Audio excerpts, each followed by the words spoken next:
warahmatullahi wabarakatuh. Waalaikumsalam.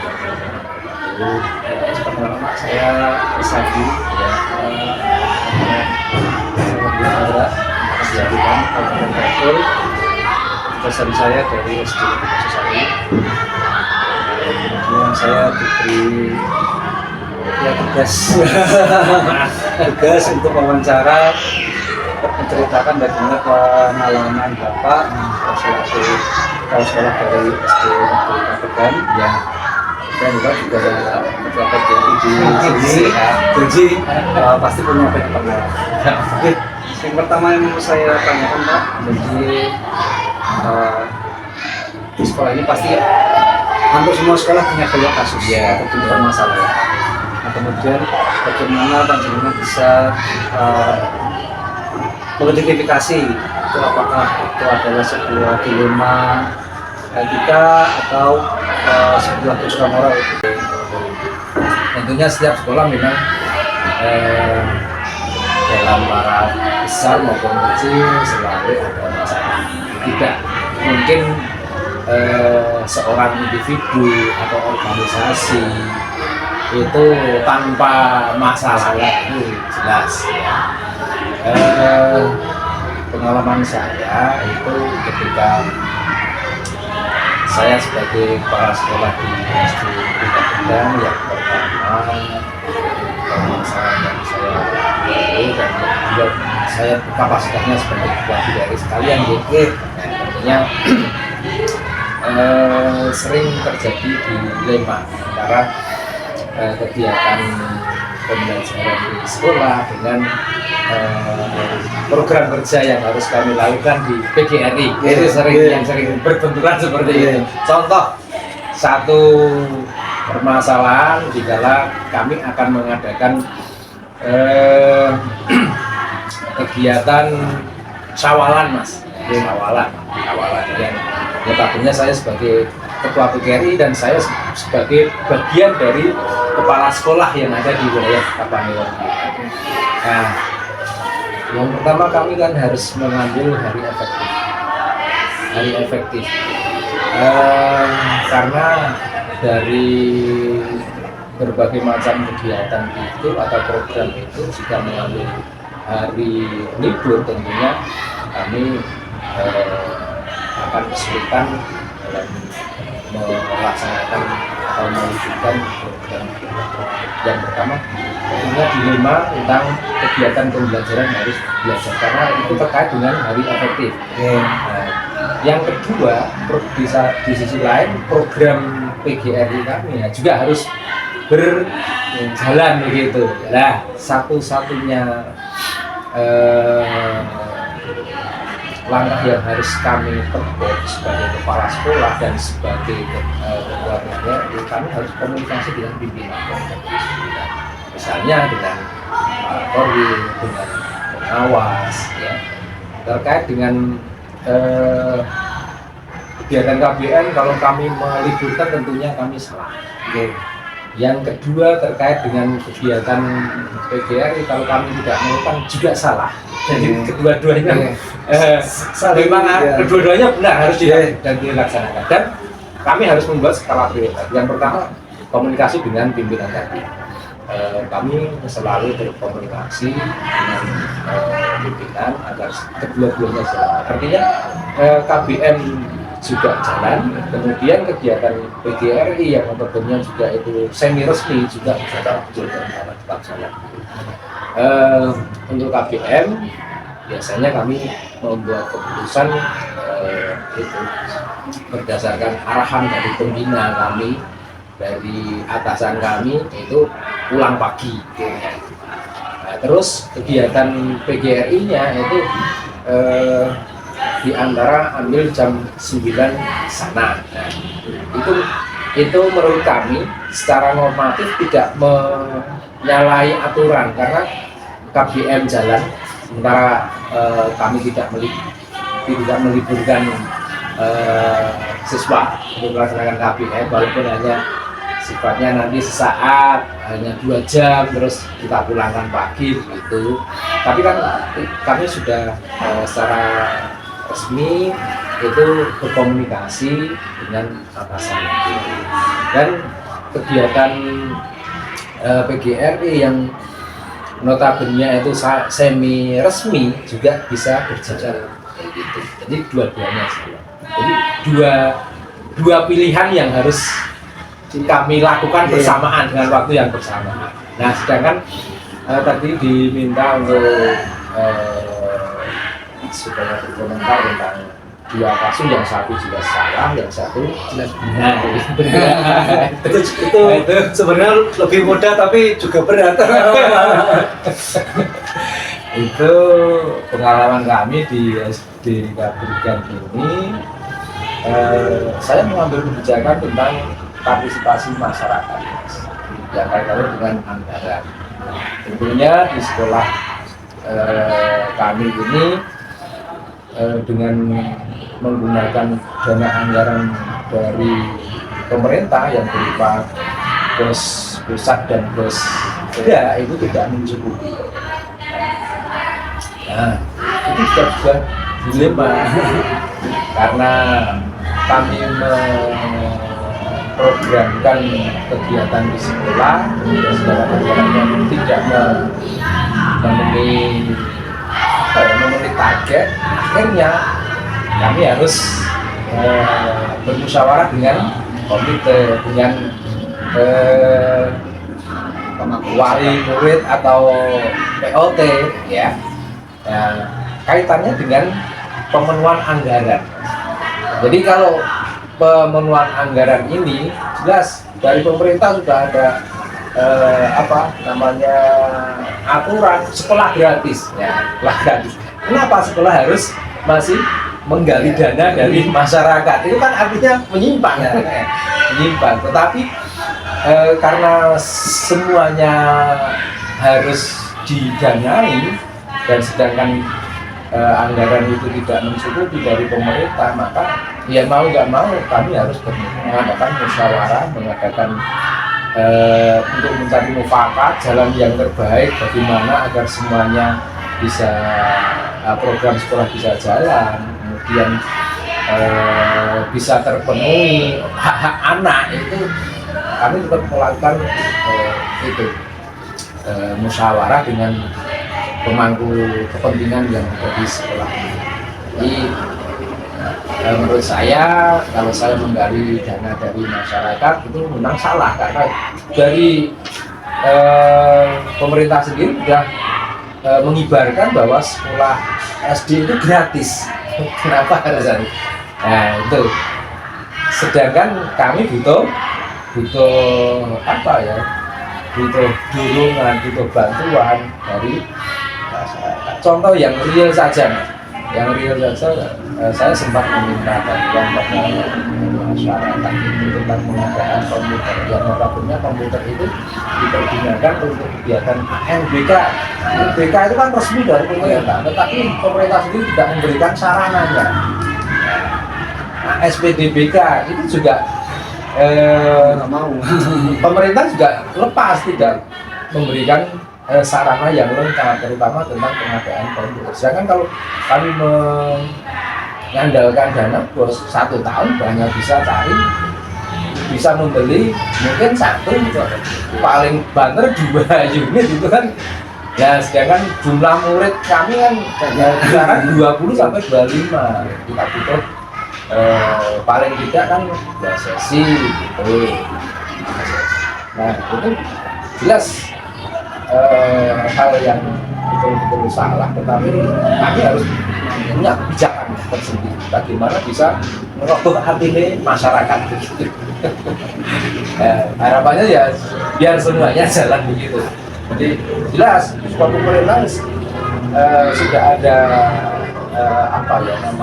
statementnya, sekolah SD SMP itu gratis, kenapa harus bayar kan gitu.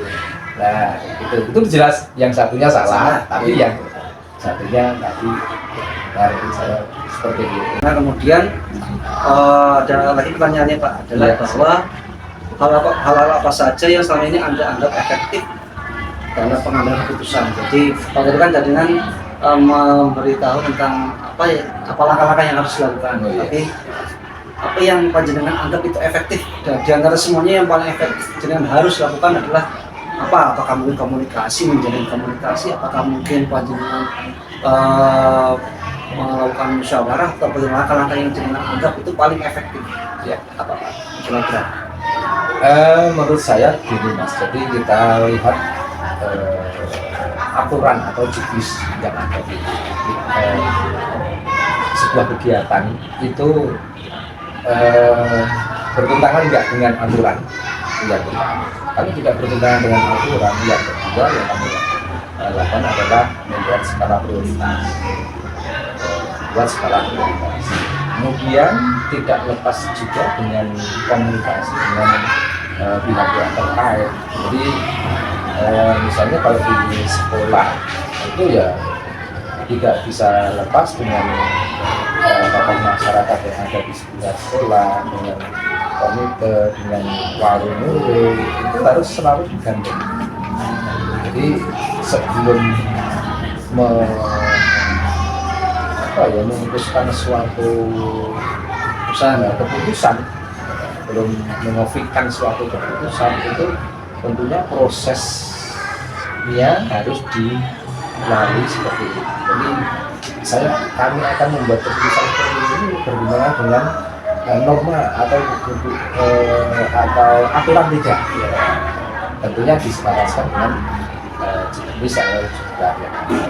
Kemudian kami membuat skala prioritas. Jadi misalnya sebuah keputusan yang harus kami tuangkan dalam surat keputusan itu sifatnya segera atau tidak. Jadi kalau misalnya tidak bahkan tidak perlu, ya kami tidak perlu kami lakukan. Kemudian kami harus selalu berkomunikasi dengan stakeholder yang ada. Jadi misalnya kalau di sekolah itu ada komite, ada tokoh masyarakat, misalnya di situ kami sering melibatkan Pak Mir, Pak RT, kemudian Pak Dukuh, bahkan kami sempat mengundang juga beberapa kali Pak Lurah. Itu jadi itu sangat penting di biasa musyawarah. Kedua, yang seterusnya adalah kumpulan atau paguyuban orang tua sebagai mewakili wali murid yang ada di sekolah. Tentunya ini sebenarnya harus itu pasti tidak mudah lah ya. Jadi di antara seluruh pilihan pengambil keputusan yang selanjutnya anggap efektif, pasti di situ tetap ada permasalahan. Nah, mungkin ada muncul pertanyaan, hal-hal apa yang panjenengan anggap sebagai sebuah tantangan, di mana panjenengan itu harus mengambil keputusan, dan ya pasti akan ada banyak kebenturan atau berbentuk dengan berbagai macam tantangan lah. Kira-kira apa saja yang panjenengan anggap itu sebuah tantangan dalam sebuah pengambilan keputusan? Yang kami lakukan di sini menurut saya adalah ketika kami membuat suatu keputusan mengadakan kegiatan pengajian akad pon pagi. Saya tahu persis bahwasanya di masyarakat di Kabupaten ini masyarakatnya sangat antusias dengan budayanya. Nah, dan di latar belakang budaya, maka sebelumnya kami sudah memprediksi bahwa kegiatan pengajian pagi itu nanti tidak bisa maksimal seperti itu. Tapi apapun resikonya, karena itu sudah kami musyawarahkan dengan komite, dengan tokoh masyarakat yang lain, dengan POT, itu tetap kami meneruskan kegiatan pengajian pagi pon ini harus berjalan, karena ini salah satunya bentuk kegiatan yang bisa memotivasi ke arah iman dan takwa kita kepada Allah Subhanahu wa Ta'ala. Dan itu juga kami cantumkan dalam visi misi SD Kabudan. Nah, ternyata memang iya mas. Jadi setiap kami mengadakan kegiatan pengajian atau itu, peserta yang hadir dari wali murid itu tidak lebih dari 80%. Jadi selalu ada yang pamit ini dan itu. Tetapi ketika kami menggelar acara yang sifatnya berbau budaya senian itu, semuanya luar biasa. Jadi ketika kami mengadakan gelar karya, itu sudah kami buktikan gelar karya.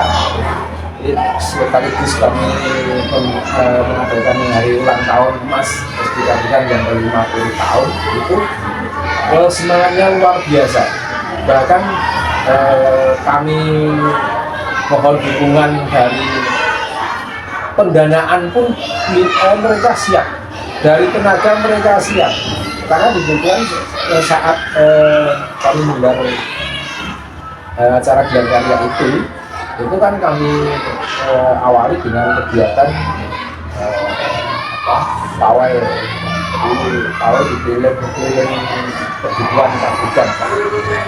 Dan rencana yang peserta pawai itu seluruh guru, karyawan, yang wali murid, kemudian ditambah tokoh masyarakat, semuanya hadir dan berpakaian Jawa pun mereka rela untuk mengikuti kegiatan itu. Betul-betul luar biasa. Kalau yang di latar belakang oleh budaya, gitu. Nah, tapi seperti yang saya katakan awal tadi, walaupun resikonya cuma 80% yang hadir ikut kegiatan pengajian, itu tetap kami lakukan. Jalan terus gitu. Jadi itu menurut saya ya dilema antara apa yang menjadi latar belakang masyarakat dengan program kami yang tentunya sudah kami prediksi sejak awal kegiatan ini tentunya mungkin tidak bisa maksimal, tapi itu harus jalan karena seperti yang saya sampaikan tadi, karena itu salah satunya bagian dari motivasi kami untuk mewujudkan peserta didik yang beriman bertakwa pada tadi pandangan dari Bapak selaku pemimpin ini juga untuk pertanyaan lagi. Jadi kalau tadi lanjutin kita ambil tadi ucapannya adalah soal ibadah itu mungkin masyarakat kurang lah, yang ada tapi tidak maksimal. Pendidikan budaya semuanya antusias. Ya.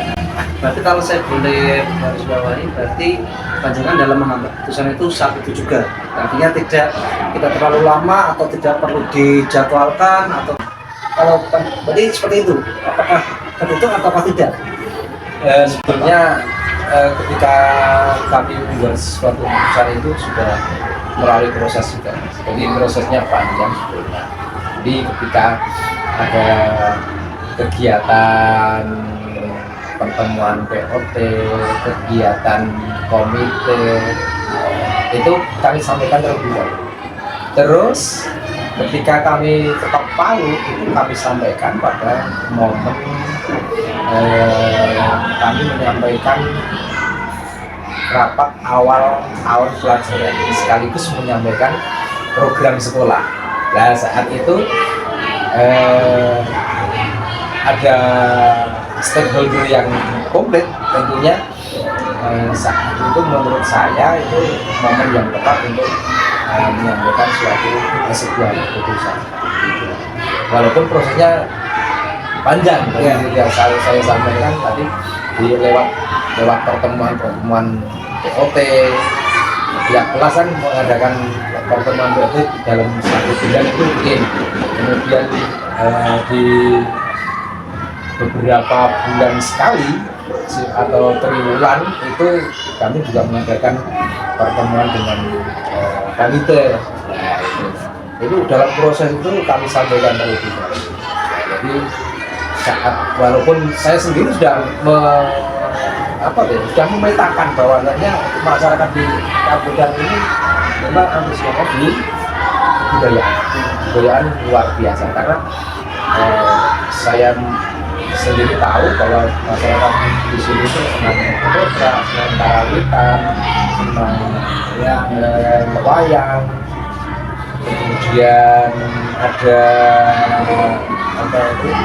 hadroh dan seterusnya, itu yang sifatnya kebudayaan itu memang sangat luar biasa di sini. Nah, sedangkan kami di sekolah dalam rangka mewujudkan tadi yang semacam bertakwa peradaban masyarakat itu, kami sebuah kegiatan yang bisa menopang dalam rangka mewujudkan visi misi. Dari semua cerita pengalaman Pak Dimas seperti selama begitu banyak pengalaman ini. Tapi kira-kira apa nih yang paling Pak Dimas rasa menarik untuk yang paling menarik itu yang mungkin selamanya akan berkesan satu kasus yang melibatkan siswa. Jadi kalau saat saya datang di sini Januari 2020, kebetulan kelas 6 itu ada satu anak yang dalam tanda kutip sebagai pendekar, dan itu memang setelah kami kaji, saya kaji lewat informasi dari Bapak Ibu, kemudian lewat kabar masyarakat, itu memang anak tersebut berasal dari keluarga belum, walaupun sebetulnya orang tuanya juga PNS yang profesinya sebagai TNI Adil. Jadi di sekolah ini semacam dia itu menganggap sebagai pendekarnya di SD, bahkan sampai sama guru kelasnya itu juga. Nah, suatu saat lah orang tua kami panggil, udah bapak yang datang itu mbaknya baik, karena orang tuanya Mister. Setelah kami ketemu dengan keluarga, akhirnya kami menyampaikan sesuatu yang terjadi di sekolah terhadap anak itu. Kalau bulan Ratna Semau ya, jadi mungkin tanginnya jam 09.00 ya makan jam 09.00, sandalan ya kayak sepatu nambah kaos naga, kemudian pas orang jadi akhir dengan sekolah ngamuk itu mengamuknya sama teman-temannya, dengan gurunya, dengan sarana itu bisa.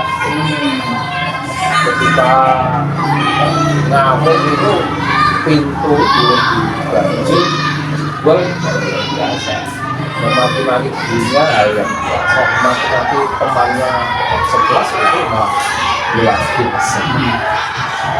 Nah, karena setelah kami komunikasi dengan orang tua yang diwakili anaknya, itu menurut penilaian saya seakan-akan keluarganya itu membenarkan anak, karena mungkin kalau di rumah itu perbuatannya tidak seperti itu, dan kami sebenarnya malah punya bukti fisik, karena ketika ngamuk di video, di foto, kemudian dicatat di kasus dan sebagainya, itu yang membuat kami bisa meyakinkan keluarga mbaknya yang mewakili. Nah, pada akhirnya karena orang tua kami tidak memberikan efek yang jelas pada kami, terus buat keputusan kami komunikasi, kami kerjasama dengan Polsek. Kami hadirkan Polsek. Setelah beberapa kali kami hadirkan dalam event-event tertentu, misalnya acara bendera, kemudian ada acara misalnya bulan raya, ada acara rapat-rapat, saya selalu mengatur ini. Dan kemudian di suatu saat kami mengaturkan Polsek dengan itu dalam suatu acara khusus tentang apa ya, lebih kata ya, antisipasi terhadap kejahatan, antisipasi dini terhadap kejahatan yang terjadi di sekolah. Nah, ternyata anak itu masih juga apa ya, masih juga dengan polisi. Oh, iya, akhirnya ya itu mulai sadar, iya, sadar ya, karena dianya itu kelas 6 ya. Saya di sini datang di bulan Januari itu di semester 2, maka ya hanya ketemu saya 6 bulan. Nah, dengan kami menghadirkan polisi itu ya jadi ya, padahal sebelumnya itu memberikan saran, memberikan itu tidak ditutup dengan anak itu. Jadi menurut saya itu pengalaman yang sangat menarik bagi saya dan mungkin akan teringat selamanya. Jadi saya yang tantangan bagi saya sendiri. Terima kasih Pak berbagi harapannya ya, semoga mendapat saya mendapat sebuah pencerahan bagaimana menjadi sebuah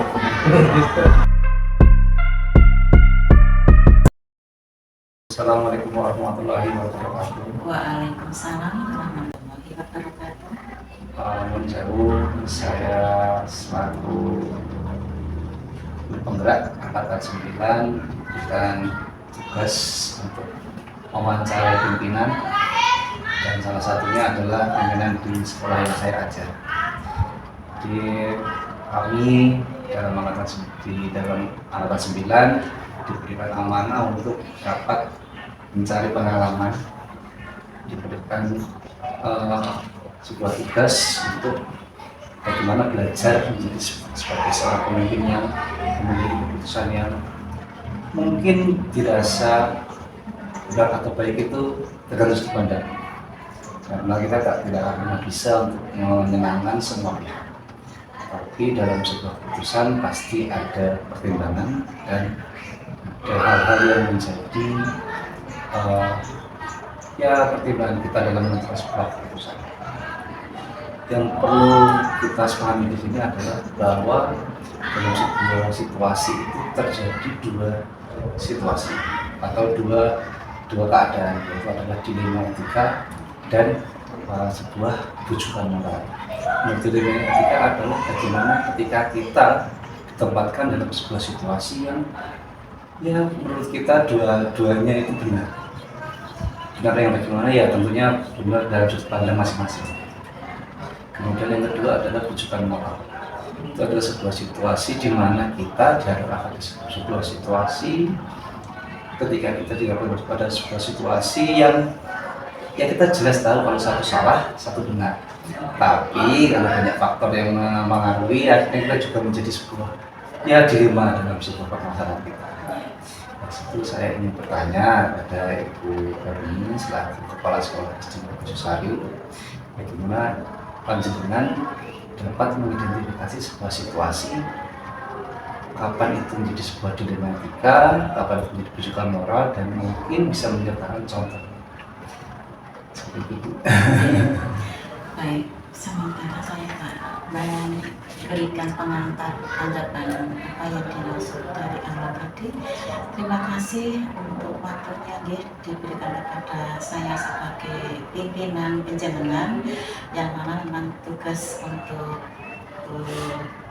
langkah selanjutnya dalam pelaksanaan sebagai guru penggerak harus dilaksanakan, dan mohon maaf apabila nantinya Ibu dalam menyampaikan gerusa-gerusu dalam arti kurang jelas ataupun mungkin terlalu banyak hal-hal yang mungkin terlalu sensitif nih untuk saya pribadi dan mungkin penjenengan juga karena berkaitan dengan apa yang saya alami dan penjenengan sebagai bahan saya. Jadi mohon maaf sebelumnya.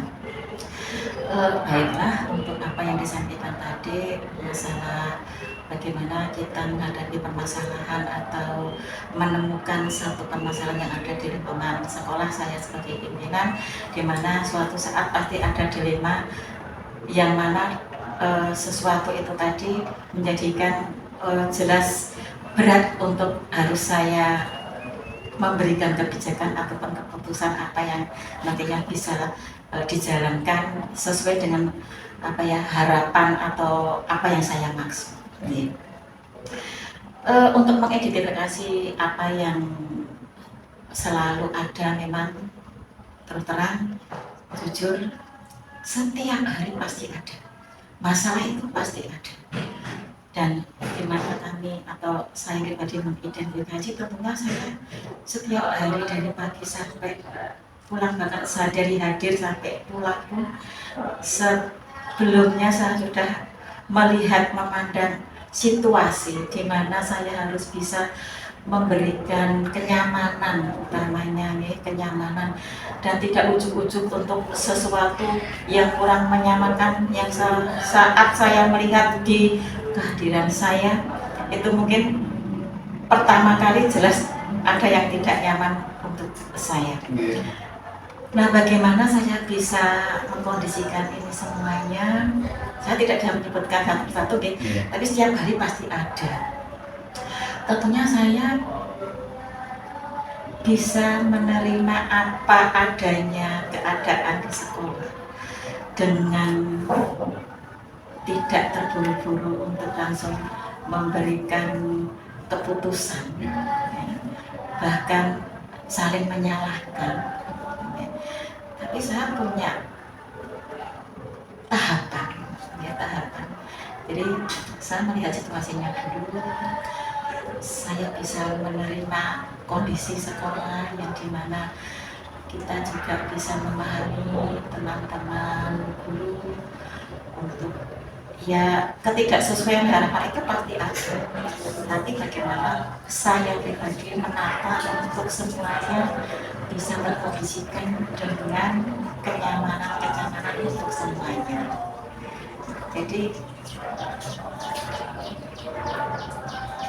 pemahaman sih, kesimpulan saya ini ada di pemahaman.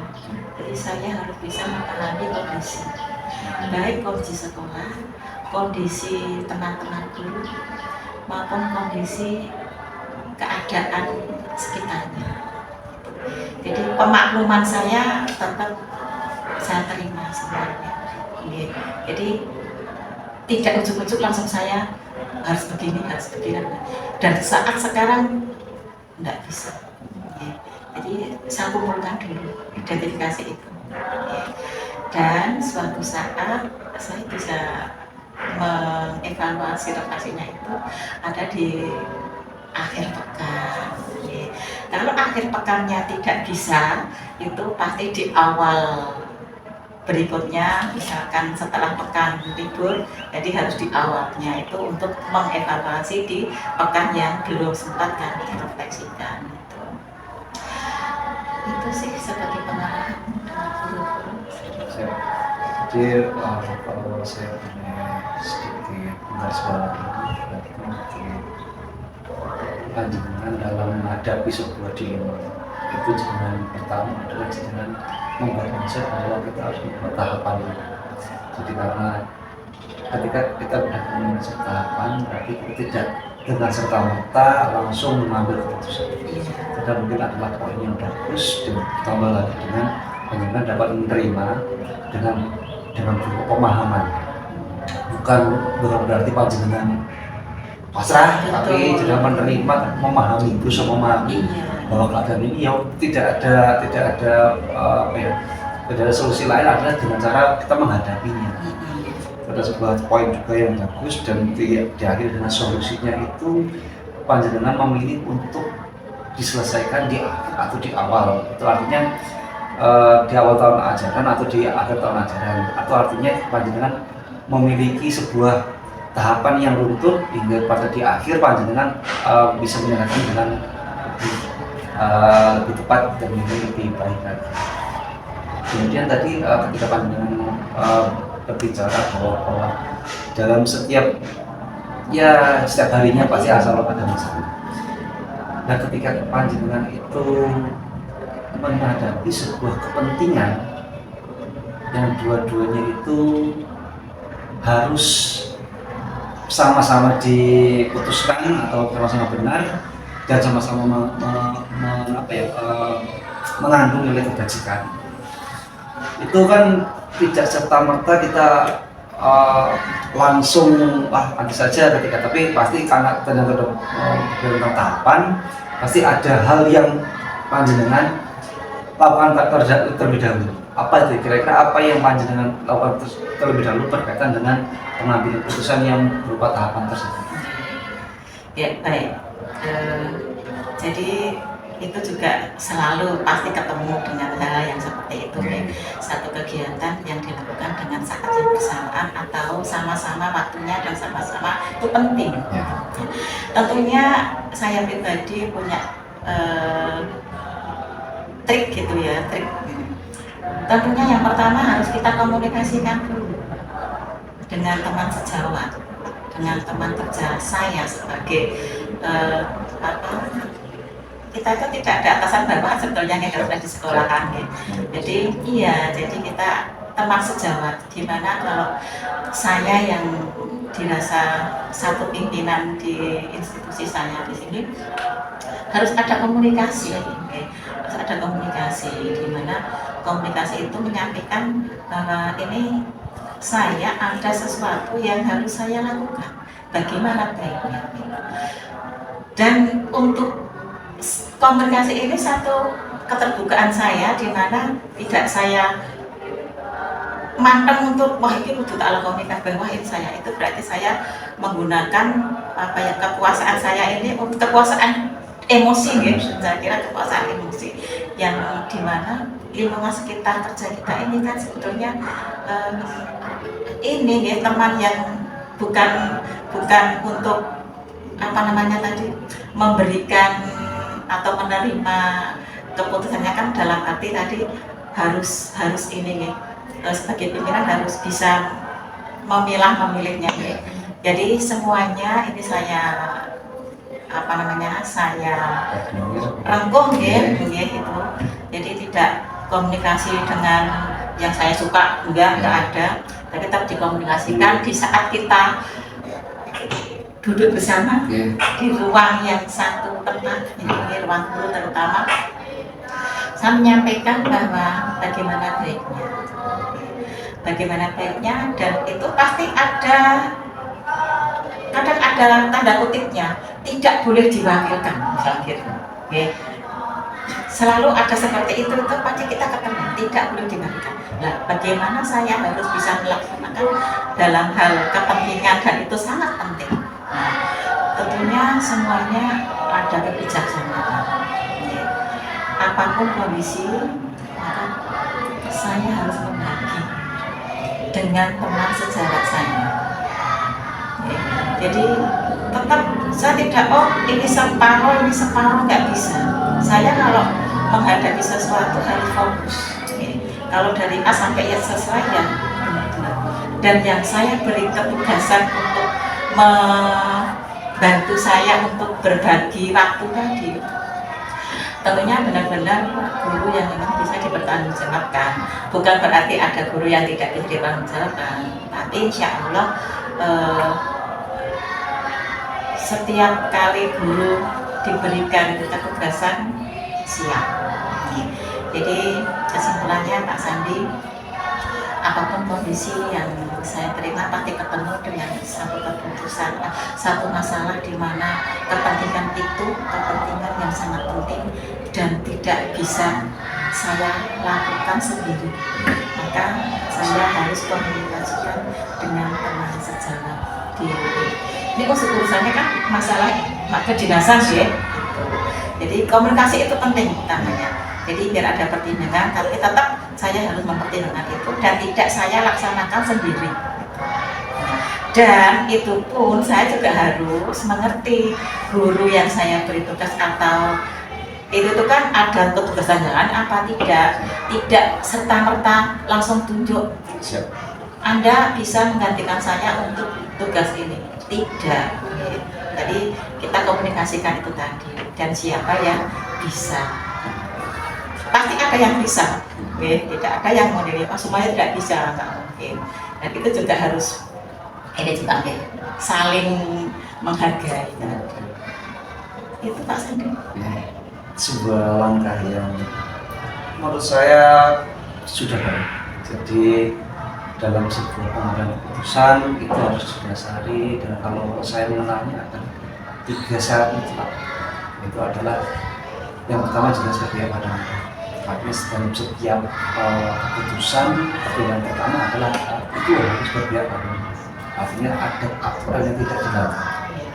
Jadi sebisa mungkin selama itu tidak dilanggar itu berarti kita masih dalam sebuah ranah kemerdekaan kita pada diri.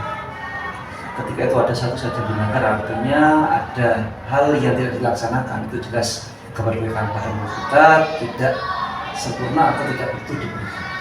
Yang kedua adalah sebuah tanggung jawab.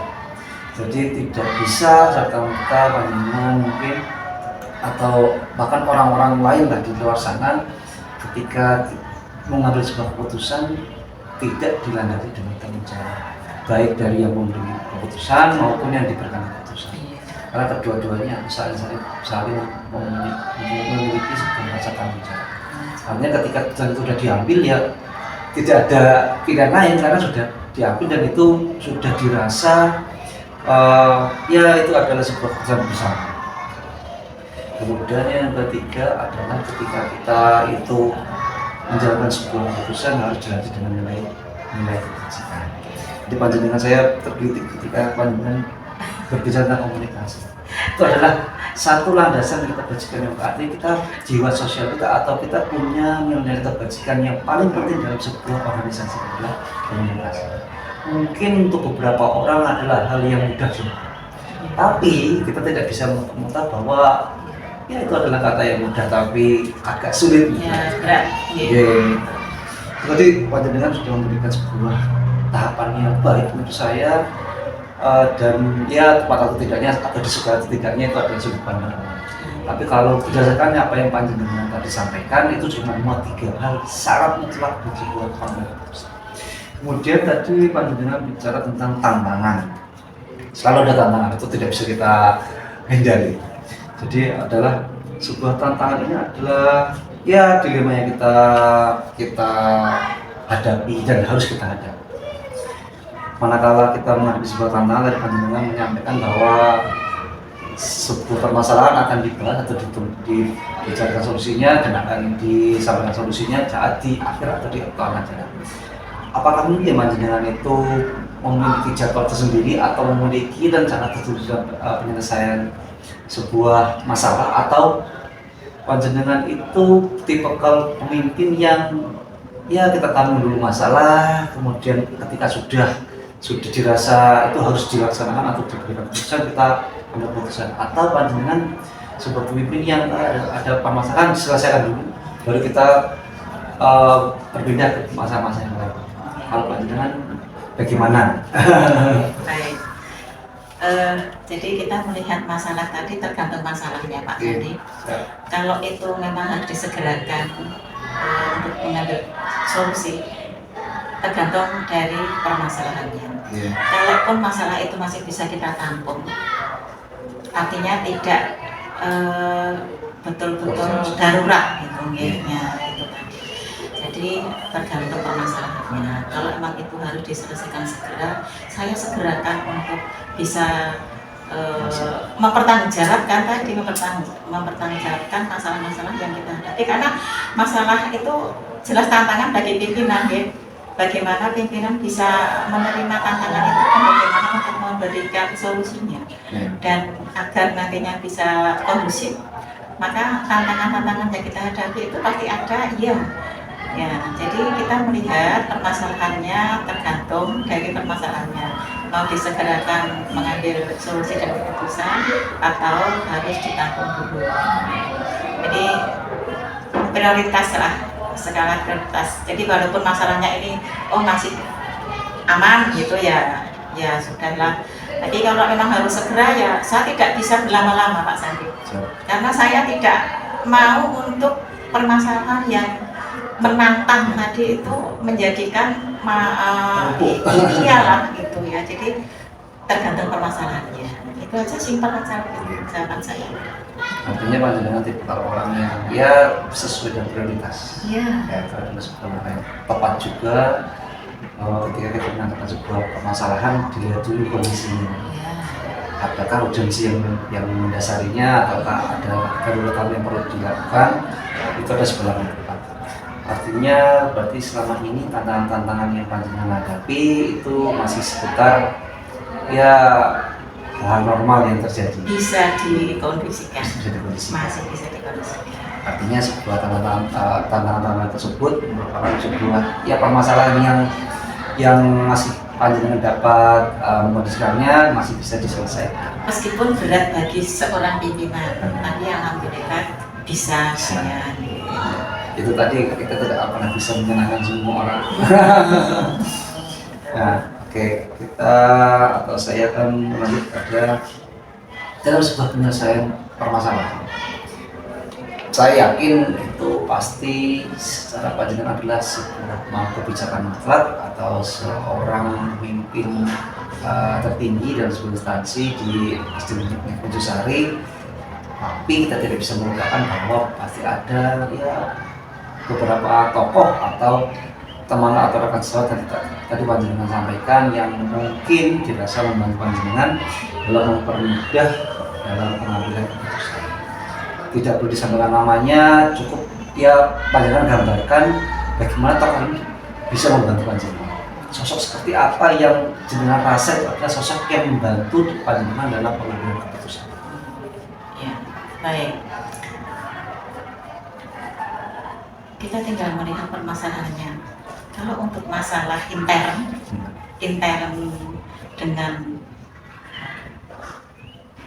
PTK-nya, berarti kita harus dengan PTK-nya juga.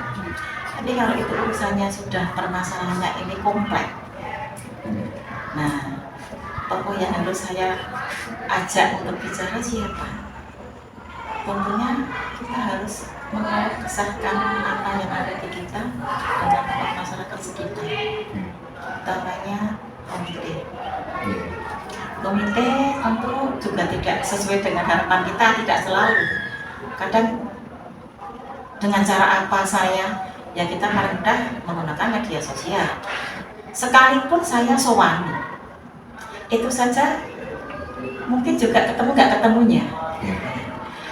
Yang selanjutnya bisa selain dari komite, kan kita banyak dari sekitar kita, tentunya tokoh masyarakat yang mendukung, tokoh pendidikan itu. Jadi tinggal permasalahannya itu ada di mana. Oh, permasalahannya tentang kompleks sekolah atau pengembangan dengan kemajuan mutu sekolah. Ini berarti bukan dengan intern kita, tapi dengan seluruh warga sekolah, ya, dengan warga sekolah. Bagaimana kita bisa mengambil keputusan? Kita belum bisa mengambil keputusan karena semua pihak harus bersama-sama untuk memberikan solusi. Dan nanti satu forum itu satu suara yang seide. Ya, disepakati bersama. Iya, itu baru.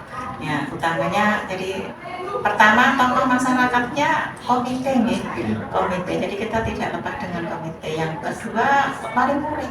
karena kita berpihak pada murid tadi. Berarti wali murid, utamanya wali murid. Komite ini biasanya lebih ke bagaimana urusan sekolah ya sekolah, tidak ada masalah ya monggo gitu ya, biasanya kan seperti itu. Tapi apapun pendapat komite kita tetap hargai, karena komite biasanya sudah percaya dengan intern sekolahnya. Tapi utamanya itu malah justru lebih pejuang utama itu wali murid. Tanpa wali murid kita tidak bisa mengedepankan keeksisan sekolah kita, utamanya anak atau peserta didik kita gitu. Jadi dengan POT itu yang saya rasakan saat ini, kita selalu komunikasinya dengan POT ya, POT. Kalau dengan teman sejawat ya pasti ada, dan itu pun juga tergantung permasalahannya Pak Sandi. Jadi kita tidak bisa pilih kasih, karena semua bisa memberikan bantuan untuk saya tergantung permasalahannya. Jadi kalau permasalahannya ini dengan situasi sekolah, tentunya dengan semuanya. Kalau itu dengan murid, ya itu juga dengan semuanya. Tapi ada hal-hal tertentu, masalah-masalah yang saya kira saya harus komunikasi dengan secara pribadi. Nah, ini juga tidak orang per orangnya, ini khusus, tergantung permasalahannya.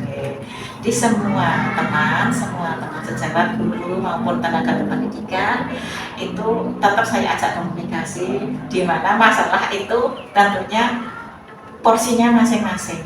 Oh, masalah saya tentang apa ya, tadi sudah tidak spesifik ya permasalahannya, jadi paham ya. Jadi tergantung permasalahannya, saya dengan siapa itu pasti ada itu Pak Sandi. Berarti kalau di garis balik, berarti untuk faktor-faktor yang mempengaruhi dalam pekerjaan ada dua, yaitu ada faktor internal dan faktor eksternal. Kalau internal itu tergantung kondisinya dari bagaimana, eksternal itu kondisinya dari bagaimana, dan orang atau sosok tokoh itu yang berada di paling kuat, paling kuat untuk memberikan ini. Itu adalah faktor-faktor atau mungkin seseorang yang mempermudah panjenengan dalam sebuah. Iya. Kemudian untuk di akhir ini saya menyampaikan seputar hal-hal yang menarik. Mungkin pengalaman panjenengan tidak perlu cerita secara detail, cukup panjenengan sampaikan atau cerita ke saya, harapannya agar saya mungkin bisa ya sedikit memiliki gambaran untuk bagaimana menjadi sebuah pemimpin yang dapat mengambil keputusan dengan tepat dan tidak merugikan banyak pihak. Simpel sih sebetulnya. Yang hal yang menyenangkan itu saya bisa mengkondisikan sekolahan dengan sepenuhnya. Dalam arti tetap semuanya ada rasa bahagia saja. Semuanya ada rasa bahagia. Jadi bagaimana kepala sekolah bisa membahagiakan itu tidak dengan materi sebetulnya, tapi sikap saya sebagai pimpinan itu untuk bisa membahagiakan baik peserta didik, semua warga sekolah sih, semua warga sekolah. Dan titik baliknya itu ada di semua bisa menerima kenyamanan kebersamaan tanpa ada tendensi keberpihakan antara satu golongan dengan golongan lain.